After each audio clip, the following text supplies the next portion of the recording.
In July 1957, the streets of Los Angeles were shattered by gunfire.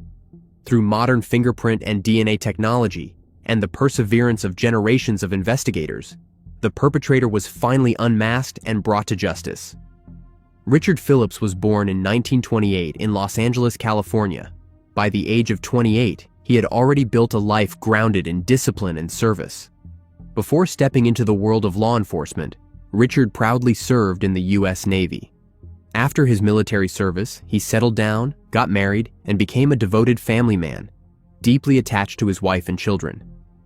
His dedication to both family and community led him to join the El Segundo Police Department in 1955, marking the beginning of his career in public service. Milton Curtis was born 4 years after Richard in 1932, also in Los Angeles. He grew up in the South Bay area, where he attended local schools and became known for his active participation in sports and youth community programs. Like Richard, Milton answered the call to serve his country, enlisting in the U.S. Marine Corps. After earning an honorable discharge, he sought to continue serving others by joining the El Segundo Police Department in 1956. At just 25 years old, Milton was already admired by colleagues for his enthusiasm and dedication. He had married young and built a loving home, cherishing his wife and children above all else. His transition from military to police life came naturally. On July 22, 1957, at around 1 a.m., Officers Milton and Richard were on a routine patrol through the streets of Los Angeles. The night had been uneventful until they saw a car run a red light at Rosecrans Avenue. Believing it to be a minor traffic violation, they initiated a standard stop.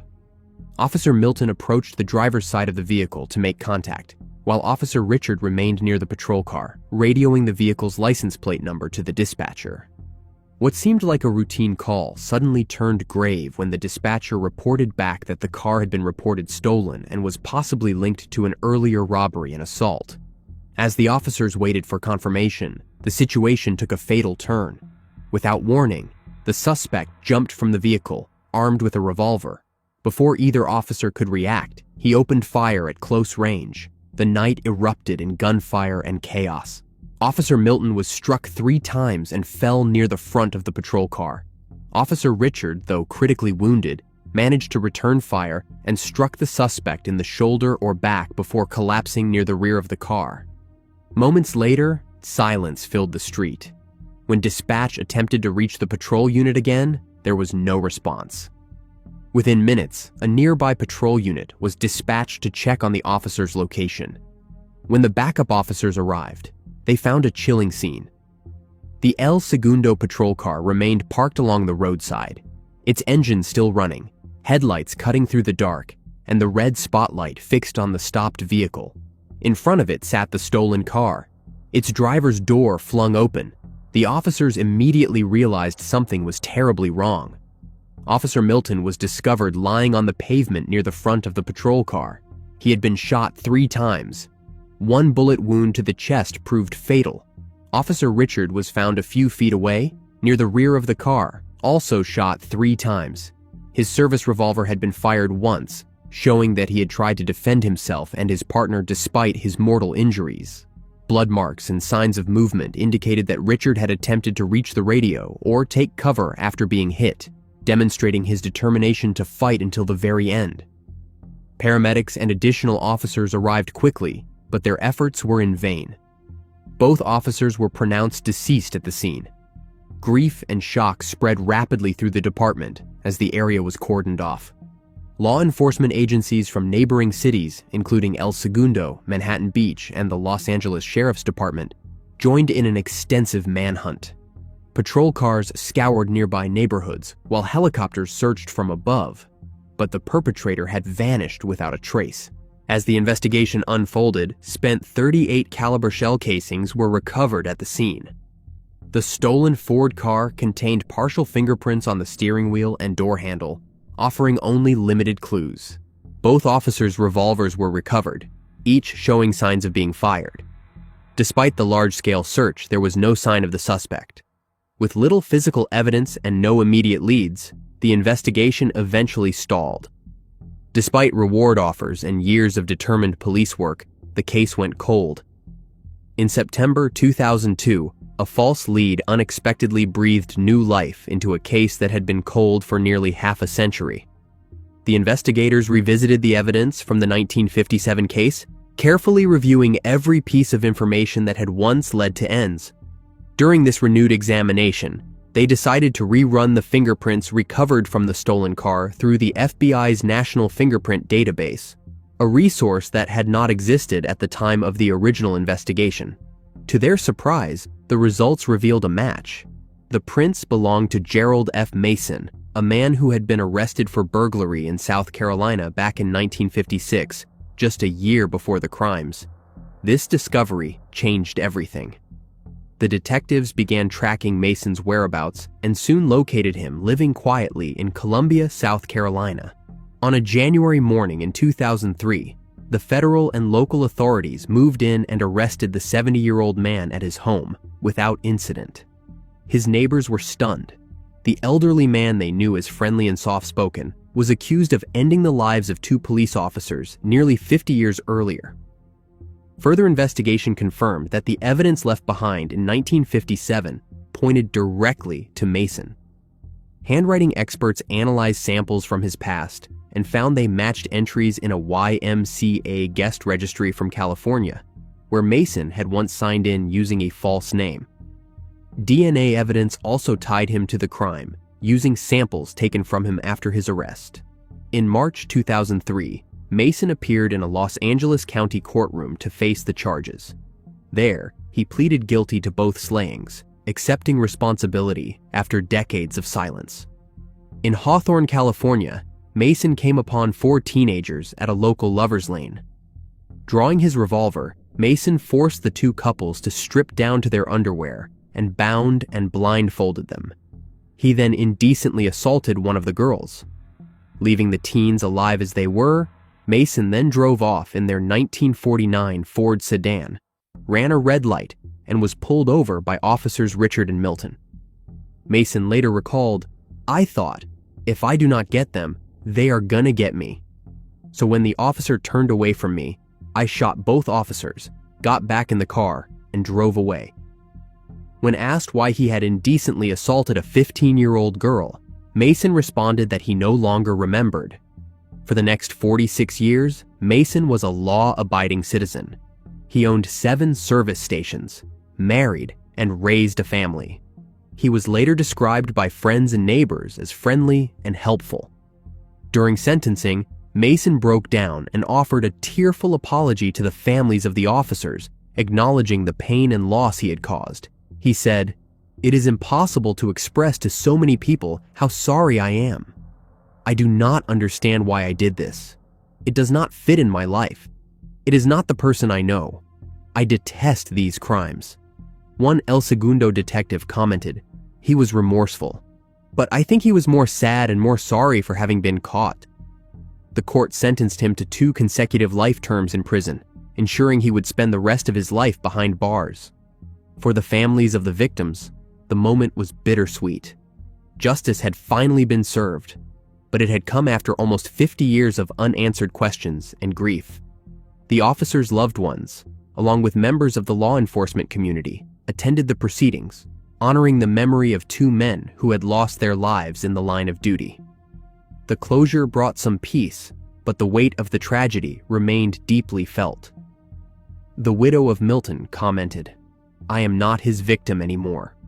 My son is not his victim anymore. I am so grateful, and I had to wait this long. It is worth the wait." Terry, Gerald Mason's daughter, said, "There really are not words to describe the range of emotions we have gone through." Even so, she insisted, "I could not have had a better father." Mason was denied parole in 2009. California prosecutors were determined that he would never be released. He remained incarcerated until he passed away in January 2017. Reflecting on the case, Los Angeles County Sheriff Lee Baca emphasized that while advances in technology had played a crucial role in solving the decades-old case, it was the unwavering determination of generations of investigators that truly brought Mason to justice. Their persistence ensured that, even after nearly half a century, The sacrifices of officers Richard Phillips and Milton Curtis would never be forgotten. One night in June 1988, a 22-year-old man set out on a short errand in Los Angeles, California, but never returned. The perpetrator would be identified decades later with a shocking turn of events. Matthew Chase was born in 1965 in Los Angeles and spent his childhood in the vibrant landscape of Southern California. He was the youngest of 3 children, growing up in a family that went through the challenges of divorce early in his life. Matthew attended local public schools in Los Angeles. He graduated from John Burroughs High School in Burbank. After high school, his passion for creative expression led him to enroll at a Los Angeles community college where he focused his studies on photography and visual arts. At 22 years old, Matthew had begun to build a promising future for himself. He worked for a computer services company in Burbank. Matthew shared an apartment with 2 close friends who saw him as more than just a roommate. They considered him family. On June 8, 1988, Matthew borrowed his roommate's car to run a few simple errands. Among them was a stop to pick up cat food, a quick task that should have taken no more than 15 minutes. That evening, he drove toward Vermont Avenue near Los Feliz Boulevard, where he decided to withdraw some cash from a Bank of America ATM. The machine was located in a small, dimly lit strip mall parking lot, a quiet corner that appeared ordinary but would soon become the last place he was seen alive. When Matthew failed to return home within the expected time, his roommates grew uneasy. Hours passed with no word, and their concern deepened into fear. Acting quickly, one of his roommates called the bank, pretending to be Matthew, to check the activity on his account. What he learned was deeply troubling. Matthew's ATM card had been used multiple times that night. The bank records showed an initial successful transaction, a deposit and cash withdrawal, followed by several more attempts, including one for $280, which exceeded the daily withdrawal limit. Realizing something was terribly wrong, the roommate immediately contacted the police and reported Matthew missing. The investigators began their search and obtained the surveillance footage from the ATM. The images revealed a chilling detail. During the transactions, a man stood close to Matthew's shoulder, his posture and movements suggesting control or intimidation. The stranger was described as shorter and stockier than Matthew, and the footage led the police to believe that Matthew might have been abducted during or shortly after the ATM visit. Further investigation showed that Matthew's card had been used again later that night at another Bank of America branch. This time, a hidden security camera captured the same man attempting multiple transactions. The attempts eventually failed, and the card was confiscated by the machine. When it was later examined, the investigators found no usable fingerprints. The surface appeared wiped clean or handled with gloves, further supporting the suspicion of foul play and a calculated effort to avoid detection. Weeks later, on June 27th, the car Matthew had been driving was discovered abandoned not far from where he disappeared. Inside, the investigators found no fingerprints, no signs of struggle, only a single piece of evidence, a blue bandana that did not belong to Matthew or his roommates. Then, on September 17th, nearly 3 months after his disappearance, human remains were found in a ravine in Pasadena. It was not until March 29th, 1989, that dental records confirmed that the remains belonged to Matthew Chase. The cause of demise was determined to be a gunshot wound. The police concluded that Matthew had likely been kidnapped, robbed, and slain within hours of the ATM incident. While robbery appeared to be the motive, some investigators speculated that he may have been ended to silence him. Despite numerous leads and extensive investigation, no arrests were ever made, and the identity of Matthew's perpetrator remains unknown. In 2018, after 3 decades of unanswered questions, the detectives contacted Matthew's family with a long-awaited update. They informed his mother that the case had been officially cleared. According to their findings, the person responsible for Matthew's crime had been identified as a 20-year-old suspected gang member named David Bear Meza. For years, Meza's name had surfaced in scattered rumors and confidential leads. but only later did the investigators find enough evidence to close the case with confidence. In a tragic and almost ironic twist, Misa himself never faced justice. On the night of June 10, 1988, less than 2 days after Matthew vanished, Misa was shot and slain in a drive-by shooting on a street corner in the Rampart area of Los Angeles. The police reports indicated that he was likely the victim of gang-related violence, suggesting that his own associates may have turned against him. His demise abruptly ended any chance for a formal confession or trial, leaving the investigators to piece together the truth through evidence and witness statements. During the renewed investigation, the detectives re-examined the surveillance photographs taken from the bank's hidden cameras. When shown the images, Meza's girlfriend immediately identified him as the man standing close to Matthew during the ATM transactions. Her statement provided the crucial link that the authorities needed to confirm his involvement. The resemblance between Meza and the man in the footage, along with the timing of his demise and other circumstantial evidence, led the investigators to conclude that Meza had been the one who abducted and ended the life of Matthew. The investigators theorized that Meza had approached Matthew under the pretense of help or threat, forcing him to withdraw cash before likely taking his life to prevent identification. Despite the lingering uncertainty surrounding possible accomplices, the authorities were confident that Meza played the central role in the crime. While detectives could not rule out the involvement of others, they found no conclusive proof linking any additional suspects. By law and procedure, the Los Angeles Police Department classified the case as cleared by exceptional means, meaning the perpetrator was identified but could not be prosecuted. For Matthew's family and friends, the news brought mixed emotions. After years of pain, rumors, and ends, they finally had a name and a clearer picture of what had happened. In April 1987, a dismembered female body surfaced in the Maiyang River of Hunan, China. What began as a crime case ended as one of the most haunting wrongful convictions in modern Chinese history. Shi Xiaorong was a native of Kaili, a small city in Guizhou province in southwestern China. Her family lived a simple life, relying on the limited income from their small rice plots.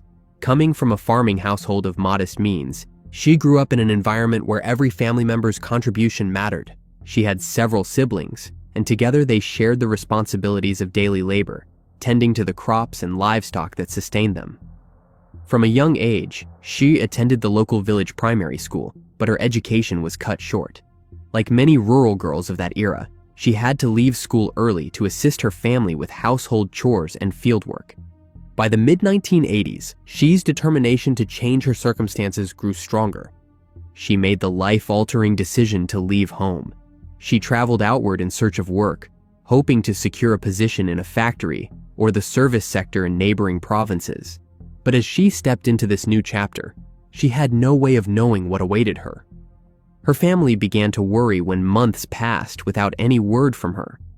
Letters that once carried her brief updates stopped arriving, and no one in the nearby provinces seemed to know her whereabouts. Concern turned into alarm, and her parents, accompanied by her elder brother, went to the local public security bureau to report her missing. They described her age, appearance, and travel intentions, hoping that someone, somewhere, might have seen her. The police recorded the report and attempted to circulate the information to other regions where she might have traveled. But in the 1980s, China lacked a centralized missing person system or national coordination between provincial police. Without modern databases or communication networks, follow-up depended largely on phone calls, personal contacts, and handwritten reports. For Xi's family, this meant uncertainty and silence. They could only wait and hope for news that never came. In April 1987, the quiet search took a grim turn. A dismembered female body was discovered in the Maiyang River in Hunan province, a region where Xi was believed to have traveled. Local police took charge of the case and, after basic comparisons of appearance and timeline, identified the body as belonging to Xi. Soon after, the police arrested Teng Xingshan, a local butcher in Maiyang County. He was accused of indecently assaulting, robbing, and ending the life of Shi. The investigators claimed that the two had some form of acquaintance or relationship, though details of how they supposedly met remained vague. The prosecution alleged that Tang had taken Shi's life after suspecting her of stealing money from him, and that he then dismembered her body to conceal the crime. The method of dismemberment was described by investigators as very professional, a point heavily emphasized in court because Tang's trade as a butcher was said to make him capable of such precision. During the investigation, Tang allegedly confessed to the crime. The authorities stated that his confession matched the supposed evidence and the scientific examination of the remains, which they claimed confirmed his guilt. There was little room for doubt presented during the proceedings. Once the confession was recorded, the case moved swiftly through the legal system. Defense arguments, if any, were not documented in detail, and there was minimal scrutiny of how the confession had been obtained. Based on the confession and the prosecution's narrative, Tang was convicted. The court delivered a capital punishment sentence, citing the brutality of the crime and the apparent certainty of his guilt. On January 28, 1989, just 2 years after Shi disappeared, Tang was executed by firing squad.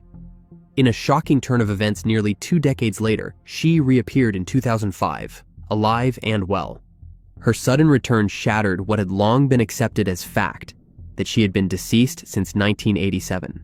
She revealed that she had been trafficked and sold into marriage in Shandong province in March 1987, just 1 month before the dismembered body was discovered in Hunan. She had lived in forced isolation for years, far from her hometown, unable to contact her family. When she finally regained her freedom and learned of the case, she was horrified to discover that an innocent man had been executed. Upon her reappearance, Shi stated clearly that she had no connection to Tang and had never met him.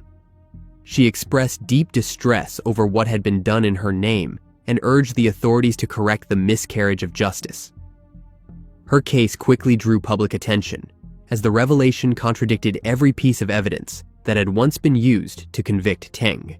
Shi's reemergence also revived long-held suspicions among some locals in Guizhou, who had heard faint rumors in the early 1990s that she might still be alive. Her family later confirmed that she had actually returned to her hometown briefly in 1993, years before the truth reached wider attention. At the time, many found the rumors too difficult to believe, given the official records. It was only in 2005, when she came forward publicly, that the truth could no longer be ignored.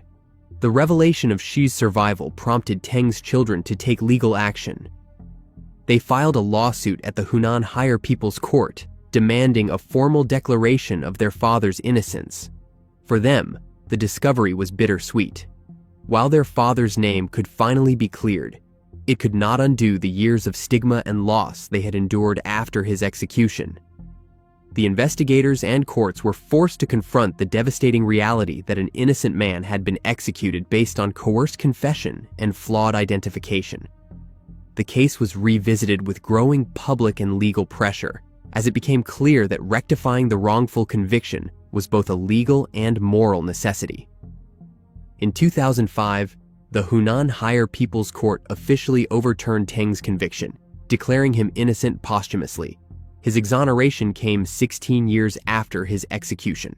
While justice arrived too late to save him, the ruling served as a powerful acknowledgement of the tragedy that had unfolded, a story of loss, error, and the enduring human cost of wrongful conviction.